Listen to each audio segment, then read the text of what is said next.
സത്യവാങ്മൂലം വെട്ടിത്തിരുത്തി കേരള സർവകലാശാല vice chancellor doctor Mohanan Kunnummal.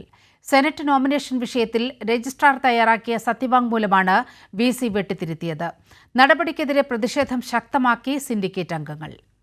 Chancellor കൂടിയായ ഗവർണറുടെ സെനറ്റിലേക്കുള്ള നോമിനേഷനുമായി ബന്ധപ്പെട്ട് ഹൈക്കോടതിയിലുള്ള കേസിൽ നൽകാനുള്ള സത്യവാങ്മൂലത്തിലാണ് വൈസ് ചാൻസലർ ഡോക്ടർ മോഹനൻ കുന്നുമ്മലിന്റെ ഇടപെടൽ. രജിസ്ട്രാർ തയ്യാറാക്കിയ സർവകലാശാല കീഴ്വഴക്കവും നടപടിക്രമങ്ങളും പരാമർശിക്കുന്ന ഫയലിലെ ഭാഗമാണ് VC വെട്ടിത്തിരുത്തിയത്. വൈസ് ചാൻസലറുടെ നടപടിക്കെതിരെ പ്രതിഷേധവും ശക്തിപ്പെട്ടു.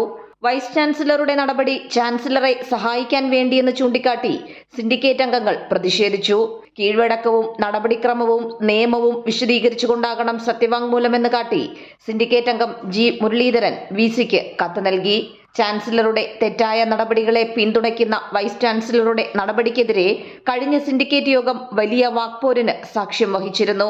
സത്യവാങ്മൂലം വെട്ടിത്തിരുത്തിയ സാഹചര്യത്തിൽ VCക്കെതിരായ പ്രതിഷേധം ഇനിയും കടുക്കാനാണ് സാധ്യത. ഷീജ, കൈരളി ന്യൂസ്, തിരുവനന്തപുരം.